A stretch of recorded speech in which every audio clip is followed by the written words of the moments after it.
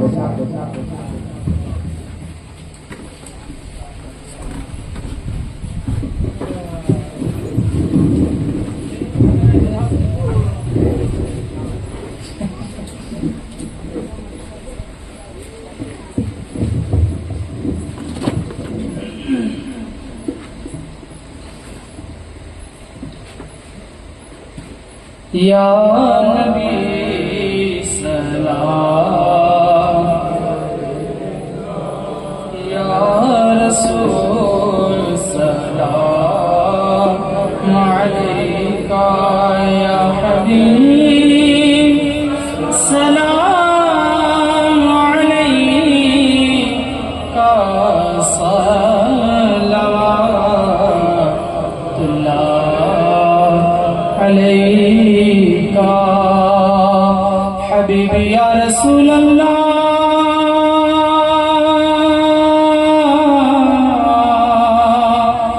وہ حسین جسے نے چھڑکے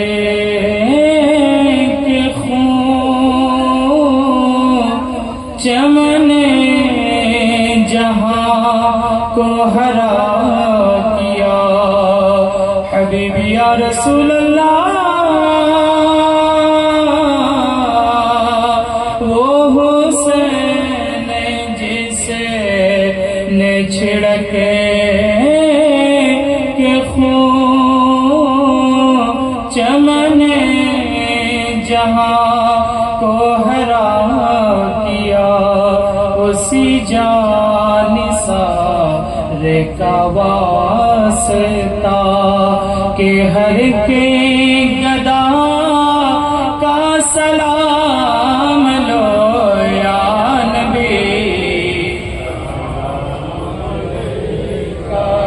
یا رسول سلام علیکہ، یا حبیب سلام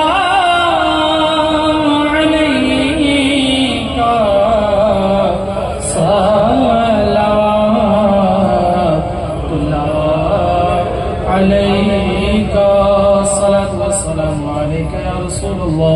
الصلاة والسلام عليك يا حبيب الله، الصلاة والسلام عليك يا زينة عرش الله، الصلاة والسلام عليك يا سيدنا محمد رسول الله.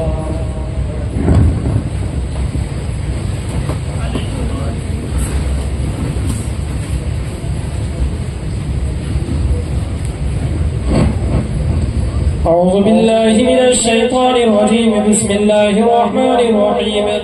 قل يا أيها الكافرون لا أعبد ما تعبدون ولا أنتم عابدون ما أعبد ولا أنا عابد ما عبدتم ولا أنتم عابدون ما أعبد لكم دينكم ولي دين. بسم الله الرحمن الرحيم. قل هو الله أحد الله الصمد لم يلد ولم يولد ولم يكن له كفوا أحد. بسم الله الرحمن الرحيم. قل هو الله أحد الله الصمد لم يلد ولم يولد ولم يكن له كفوا أحد. بسم الله الرحمن الرحيم. قل هو الله أحد الله الصمد لم يلد ولم يولد ولم يكن له كفوا أحد. بسم الله الرحمن الرحيم. قل أعوذ برب الفلق من شر ما خلق ومن شر غاسق إذا وقب ومن شر النفاثات في العقد ومن شر حاسد إذا حسد. بسم الله الرحمن الرحيم. قل أعوذ برب الناس ملك الناس إله الناس من شر الوسواس الخناس الذي يوسوس في صدور الناس من الجنة والناس. بسم الله الرحمن الرحيم. الحمد لله رب العالمين الرحمن الرحيم مالك يوم الدين. إياك نعبد وإياك نستعين. اهدنا الصراط المستقيم صراط الذين أنعمت عليهم غير المغضوب عليهم ولا الضالين. بسم الله الرحمن الرحيم. ألف لام ميم.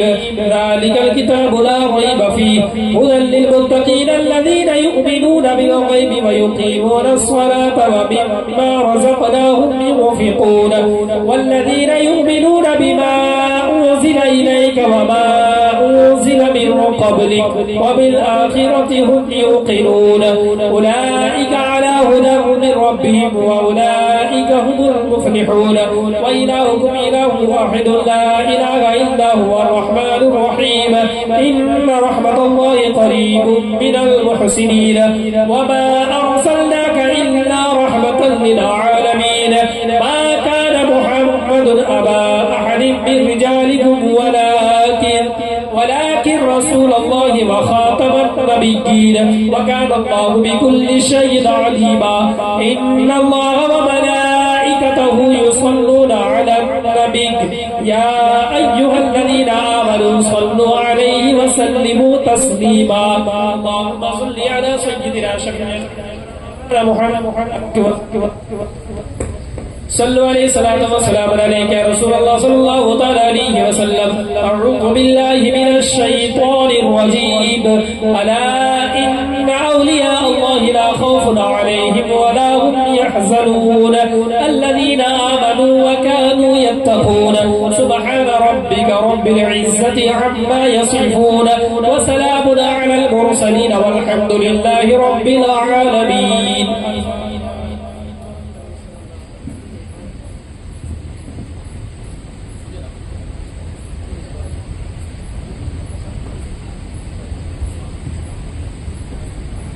بسم الله الرحمن الرحيم. صلى الله على النبي وآله وسلم. صلوا عليه الصلاة والسلام عليك يا رسول الله صلى الله تعالى عليه وسلم. یا الہ العالمین پاک پروردگار شروع سے لے کر اب تک کرسی کو راز کرنا خالی من قوتیں پڑھ گئی سرنا سر فاتحہ دیگر صورتیں تلاوت کی گئی. ان تمام چیزوں کا ثواب ذکر اذکار کا ثواب سننے کا ثواب پانے کا ثواب سب سے پہلے حضور نبی کریم صلی اللہ علیہ وسلم کی بارگاہ میں ہمارا قبول عطا فرما. اور 3 ختم 10 پارے پڑھے گئے ہیں. ملا پڑھنے میں کسی طرح سمدن سے ہمارے غلطی لغزشیں ہو گئی ہو تو اپنے پیارے حبیب کے صدقے میں سے معاف عطا فرما. اور قرآن شریف پڑھنے کا ثواب ذکر و اذکار کا ثواب سننے کا ثواب پانے کا ثواب سب سے پہلے حضور نبی پاک علیہ الصلوۃ والسلام کی بارگاہ میں ہمارا قبول عطا فرما. جملہ انبیاء کرام جملہ صحابہ کرام جملہ صحابیات جملہ خلفاء راشدین جملہ ائمہ مجتہدین جملہ اشراف مبشرہ جملہ اہل بیت اطہار جملہ تابعین تبع تابعین کی بارگاہ میں ہمارا قبول عطا فرما. مولا اس کا ثواب حضور غوث اعظم حضور مجاہد ملت حضور حافظ ملت حضور تاج الشریعہ حضور صدر الشریعہ حضور تاج بابا حضور اعلیٰ حضرت حضور خواجہ معین الدین حسن چشتی سنجری رضی اللہ تعالیٰ عنہ کی بارگاہ میں ہمارا قبول عطا فرما. اور دنیا میں جتنے سلاسل ہیں تمام سلاسل کے بزرگوں کی بارگاہ میں ہمارا قبول عطا فرما. مولا بالخصوص کا ثواب اہل بیت رسالت اور زندہ شہداء کربلا کی بارگاہ میں ہمارا قبول عطا فرما. اور بالخصوص کا ثواب حضرت امام حسن حضرت امام حسین رضی اللہ تعالیٰ عنہ کی بارگاہ میں ہمارا قبول عطا فرما. مولا نبی پاک علیہ الصلوۃ والسلام کے صدقے دفعہ اپنے بیت رسالت کے صدقے دفعہ جن لوگوں نے اس پروگرام میں حصہ لیا ہے مولا ان تمام لوگوں کے گھر میں برکتیں رحمتیں نازل عطا فرما. سب کے کاروبار میں ترقی عطا فرما. سب کے دلی جائز تمناؤں کو پوری عطا فرما. ہر آفات و بلیات سے پریشانیوں سے بیماریوں سے محفوظ معمون عطا فرما. مولا نبی پاک علیہ الصلوۃ والسلام کے صدقے دفعہ جملہ مسلمین والمسلمات والمؤمنین والمؤمنات کو صراط مستقیم پر چلنے کی توفیق اور رفیق عطا فرما. یا الہ العالمین جتنے لوگ اس پروگرام میں حاضر ہیں مولا تمام لوگوں کی حاضری کو قبول عطا فرما. سب کے دلی جائز تمناؤں کو پوری عطا فرما. مولا نبی پاک علیہ الصلوۃ والسلام کے صدقے دفعہ مولا ہم تمام مسلمانوں کو صراط مستقیم پر چلنے کی توفیق اور رفیق عطا فرما. ہم تمام مسلمانوں کو وقت 5 گنا نماز پڑھنے کی توفیق اور رفیق عطا فرما. اور اہل بیت اطہار سے بے پناہ محبت کرنے کی توفیق اور رفیق عطا فرما. قال اللہ تبارک و تعالی فی بشان حبيبه الكريم إن الله وملائكته يصلون على النبي يا أيها الذين آمنوا صلوا عليه وسلموا تسليما اللهم صل على سيدنا شفيعنا حبيبنا مولانا محمد وآله وسلم صلوا عليه صلاة وسلام عليك يا رسول الله صلى الله تعالى عليه وسلم سبحان ربك رب العزة عما يصفون وسلام على المرسلين والحمد لله رب العالمين وحق لا إله إلا الله محمد رسول الله صلى الله عليه وسلم.